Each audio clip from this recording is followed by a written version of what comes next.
Welcome to Big TV digital exclusive live. Dharmasthala ఈ ప్రాంతం ఇప్పుడు దేశవ్యాప్తంగా ఎంత సంచలనమో మనందరికీ తెలిసిందే. ఈ ప్రాంతంలో ప్రస్తుతం తవ్వకాలైతే జరుగుతున్నాయి. సామూహిక ఖననాల నిజ నిర్ధారణ కోసం అయితే రోజుకొక ట్విస్ట్ వెలుగు చూస్తుందనే చెప్పొచ్చు. విజిల్ బ్లోయర్ ఎవరైతే ఉన్నారో ఆ భీమన్న తనకు ప్రాణ భయం ఉందంటూ సిట్ ముందుకు మరోసారి వచ్చారు. ఇప్పటికే సిట్లోని ఒక అధికారి భీమన్నను బెదిరించడంతో సిట్ నుంచి ఆ సదరు అధికారిని తొలగించారు కూడా. అయితే ఇంకోసారి మళ్ళీ ఈ కేసు రోజుకొక మలుపు తిరుగుతోంది. ప్రస్తుతానికి పొలిటికల్ టర్న్ తీసుకుంది. ఆలయ కమిటీ పైన కూడా ఆలయాన్ని నిర్వహించే కుటుంబ సభ్యులపైన కూడా ఆరోపణలు వస్తూ ఉండడంతో ఈ కేసు రోజుకొక మలుపు తీసుకుంటూ ఉండడంతో ఈ నేపథ్యంలోనే ఇంకా పొలిటికల్ టర్న్ కూడా తీసుకుంది. కాబట్టి ఈ నేపథ్యంలోనే తనకి ప్రాణభయం ఉందంటూ కూడా భీమన్న సిట్ ముందుకు మరోసారి వచ్చారు. గన్మెన్ తో పాటు తనకు భద్రత కల్పించాలంటూ విజ్ఞప్తి చేశాడు. తనను చంపేందుకు కుట్ర జరుగుతోందని సిట్ కు ఫిర్యాదు చేశాడు భీమన్న. భద్రత మరింత కట్టుదిట్టం చేస్తామంటూ కూడా సిట్ సానుకూలంగా స్పందించింది. ఇప్పటికే ఈ కేసుకి సంబంధించి 13 చోట్ల తవ్వకాలు అనేవి ముగిశాయి. మొత్తం 16 లొకేషన్స్ ను భీమన్న గుర్తించాడు. కొత్తగా ఇప్పుడు 15వ స్పాట్ ని కూడా గుర్తించారు. అక్కడ జీపీఆర్ సాయంతో తవ్వకాలు జరుగుతున్నాయి. జీపీఆర్ ఇట్స్ గేమ్ చేంజర్ అని చెప్పుకోవచ్చు. సో ఈ రాడార్తో ఉపరితలం నుంచి భూమి ఉపరితలం నుంచే కింద ఏమైనా ఎముకలకు సంబంధించిన అవశేషాలు ఉన్నాయా అనేది కనుగొనడం జరుగుతుంది. సో స్పీడప్ అవుతుంది ప్రాసెస్ అంతా కూడా. ఇక ఆలయాల ఇంకా ఈ కేసుకు సంబంధించి ఇంకో ట్విస్ట్ ఏంటంటే అటు ఆలయ నిర్వాహకులు కూడా ఆందోళన చేస్తున్నారు. ఈ మధ్య మీడియా మీద కూడా దాడి జరిగింది. ఇదంతా ధర్మస్థల పేరు చెడగొట్టే ప్రయత్నం అంటూ కూడా ఆలయ నిర్వాహకులు ఆందోళన వ్యక్తం చేస్తున్నారు.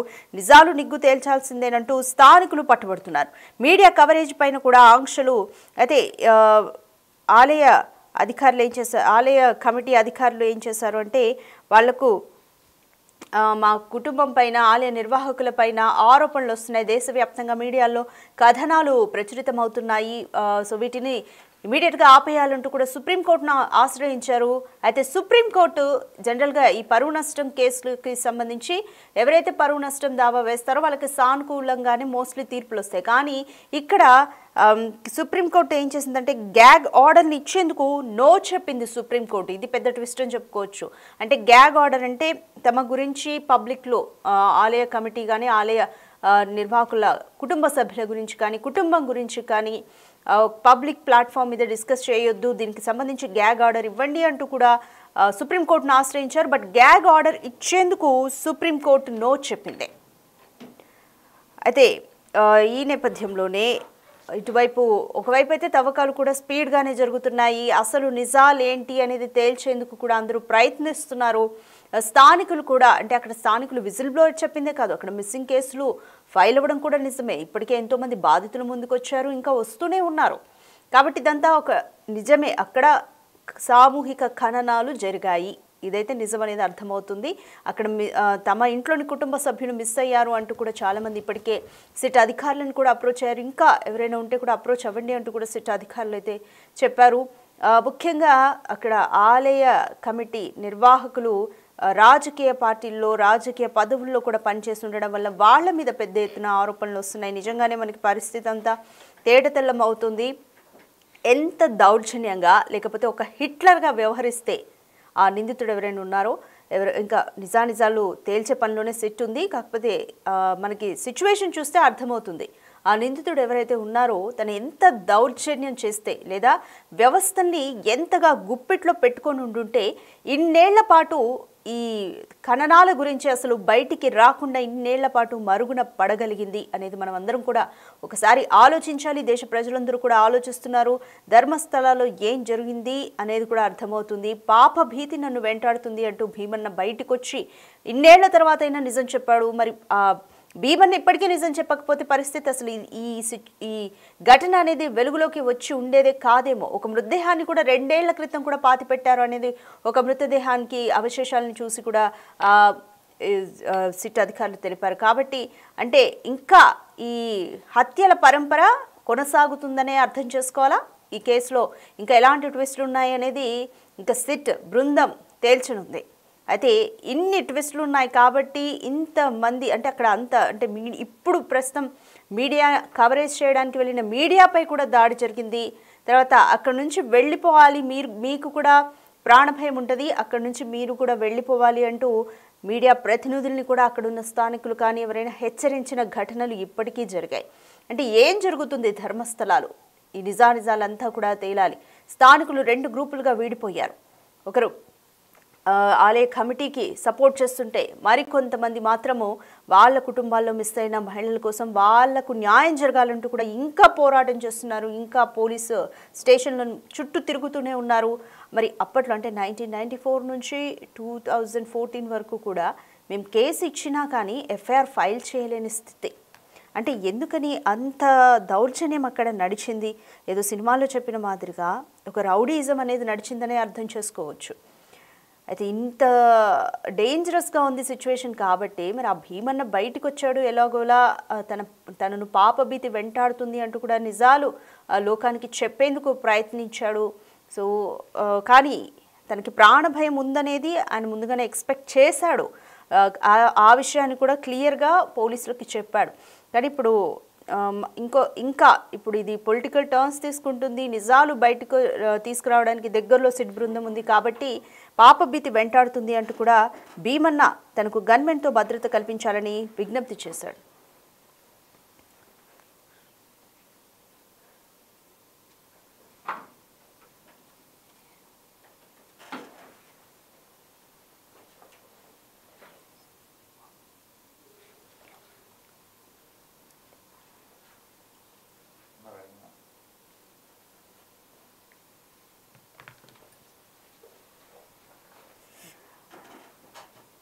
రైట్, ధర్మస్థలలో ఒక టెన్షన్ వాతావరణమే నెలకొందని చెప్పొచ్చు. దీనికి సంబంధించి మోర్ డీటెయిల్స్ మా ప్రతినిధి శివ అందిస్తారు. రైట్ శివ, ఇప్పటికే భీమన్నను సిట్ బృందంలోని ఒక వ్యక్తి ఒక అధికారి బెదిరించడంతో ఆ అధికారిని కూడా మార్చేశారు సిట్ బృందం. మళ్ళీ ఇప్పుడు తనకి ఇంకా ప్రాణభయం ఉందంటూ కూడా విజిల్ బ్లోయర్ భీమన్న చెప్తున్నారు. గన్మెన్తో భద్రత కల్పించాలని చెప్తున్నారు. సో అసలు ఏం జరుగుతోంది ధర్మస్థలలో? కర్ణాటకలోని ఉత్తర కర్ణాటక జిల్లాలో ఇటు నేత్రావతి నది ఒడ్డున ఉన్న మంజునాథ టెంపుల్ సమీపంలో ఈ ధర్మస్థలలో గత కొన్ని సంవత్సరాల క్రితం వందల సంఖ్యలో శవాలను పూడ్చిపెట్టినట్టు పూడ్చిపెట్టిన వ్యక్తి పోలీసులకు సమాచారం ఇచ్చిన నేపథ్యంలో ఇటు కర్ణాటక ప్రభుత్వం ఒక సేఫ్టీ దర్యాప్తు బృందాన్ని ఏర్పాటు చేసింది. గత కొన్ని రోజులు కొన్ని స్పాట్లుగా డివైడ్ చేసి ఆ స్పాట్లలో ఈ మృతదేహాల అవశేషాల కోసం త్రవ్వకాలు చేపట్టారు. దాదాపు 13 చోట్ల ఈ త్రవ్వకాలు అనేవి ముగిశాయి. ఇక 15వ స్పాట్ ను కూడా గుర్తించారు. అయితే ఒకవైపు త్రవ్వకాలు, మరోవైపు ఆందోళనలు జరుగుతున్నాయి. తనకు ప్రాణభయం ఉందంటూ కూడా విజిల్ బ్లోయర్ గా చెప్తున్న భీమన్న మాజీ పారిశుద్ధ్య కార్మికుడు ఆందోళన వ్యక్తం చేస్తున్నాడు. భయభ్రాంతులు కూడా ఈ పోలీసులను ఆశ్రయించారు. గన్మెన్ తో పాటు భద్రత కల్పించాలంటూ కూడా విజ్ఞప్తి చేసినట్టు తెలుస్తుంది. తనను చంపేందుకు కుట్ర జరుగుతోందని సిట్ కు ఫిర్యాదు చేశారు భీమన్న. భద్రత మరింత కట్టుదిట్టం చేస్తామని కూడా సిట్ భీమన్నకు హామీ ఇచ్చింది. ఇక ఇప్పటికే 13 చోట్ల ఈ తవ్వకాలు అనేవి ముగిశాయి. అయితే కొత్తగా 15వ చోట గుర్తించారు. ఇక జీపీఆర్ ద్వారా వీటిని సహాయంతో వీటి త్రవ్వకాలు జరపాలనేది కూడా సిట్ భావిస్తోంది. ఇటు ఆలయ నిర్వాహకులు కూడా ఆందోళన వ్యక్తం చేస్తున్నారు. ఇది కావాలనే ఇదంతా ధర్మస్థలం పేరు చెడగొట్టే ప్రయత్నంగా కూడా చేస్తున్నారంటూ కూడా నిరసన వ్యక్తం చేశారు. నిజాన్ని నిగ్గు తేల్చాల్సిందనంటూ కూడా స్థానికులు వారి అభిప్రాయాలు వ్యక్తం చేస్తున్నారు. ఇక మీడియా కవరేజ్ పై ఆంక్షలు విధించేయమంటూ కూడా సుప్రీం ధర్మాసనం తెలియజేసింది. తమ కుటుంబాన్ని లక్ష్యంగా చేసుకున్నారంటూ కూడా ఇటు ఆలయ అధికారులు చెప్పుకున్నారు. ఇక పిటిషన్ వేసిన ఆలయ ట్రస్ట్ కార్యదర్శి హర్షేంద్ర కుమార్ కూడా దీనిపై స్పందిస్తున్నారు. అంటే తమ కుటుంబాన్ని లక్ష్యంగా చేసుకుని పరువు తీసేందుకే ఈ విధంగా వ్యవహరిస్తున్నారంటూ కూడా పిటిషన్ దాఖలు చేశారు. గ్యాగ్ ఆర్డర్ ఇచ్చేందుకు సుప్రీం ధర్మాసనం నో చెప్పినట్టుగా కూడా తెలుస్తోంది. ప్రధానంగా ఈ జీపీఆర్ ద్వారానే ఇప్పుడు ఈ త్రవ్వకాలు జరపడం అనేది కష్టంగా మారింది. కాబట్టి జీపీఆర్ ద్వారా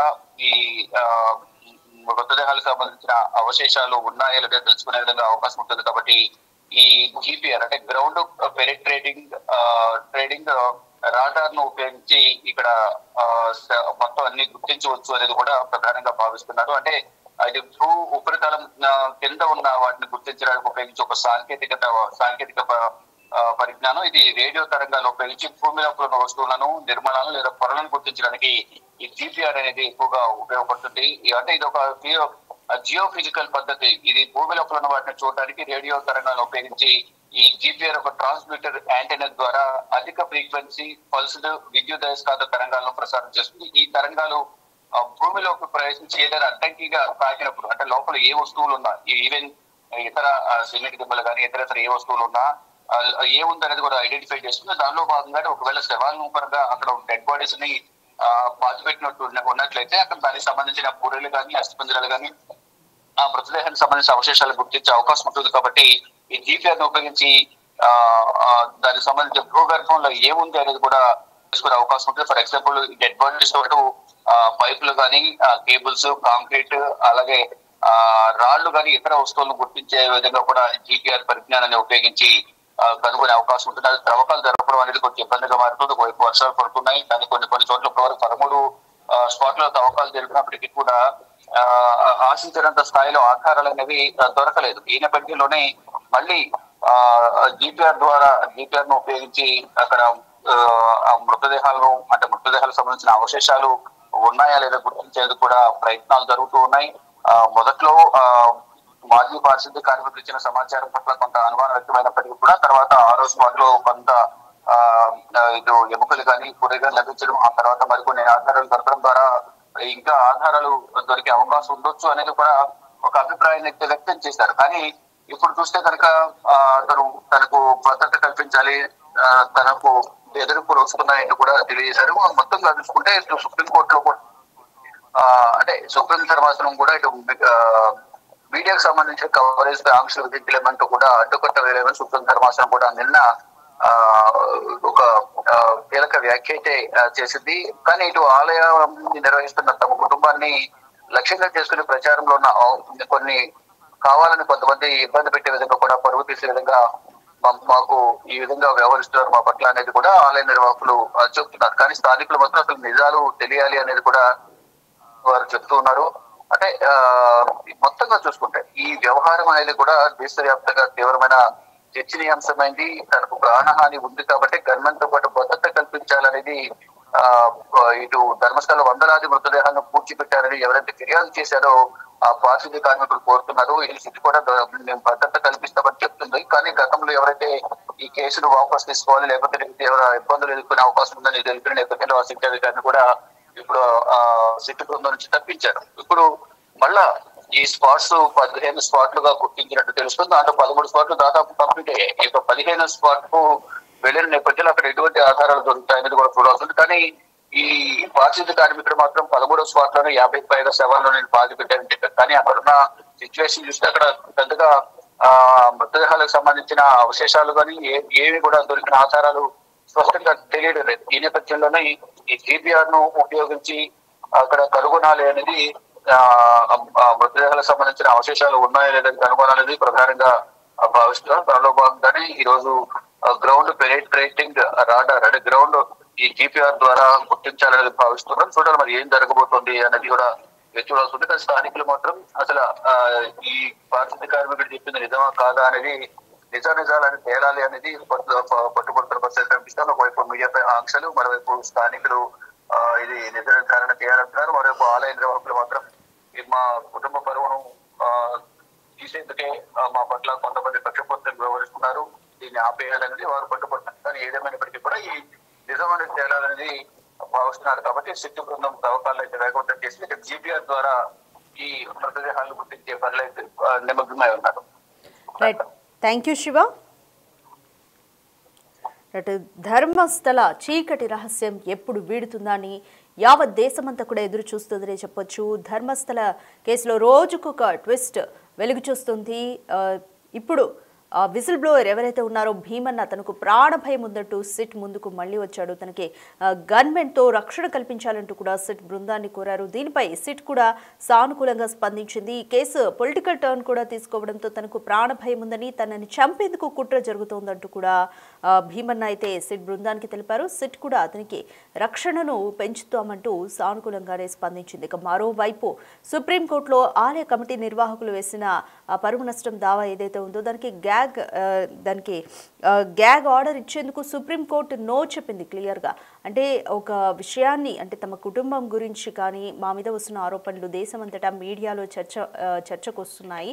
సో దీన్ని మీడియాకు మీరు ఒక ఆర్డర్స్ ఇవ్వండి దీన్ని నివారించేందుకు అని కూడా కుటుంబ సభ్యులు సుప్రీంకోర్టును ఆశ్రయించారు. దీనికి సుప్రీంకోర్టు దీన్నే గ్యాగ్ ఆర్డర్ అంటారు. ఈ గ్యాగ్ ఆర్డర్ని ఇవ్వడానికి సుప్రీంకోర్టు నిరాకరించింది.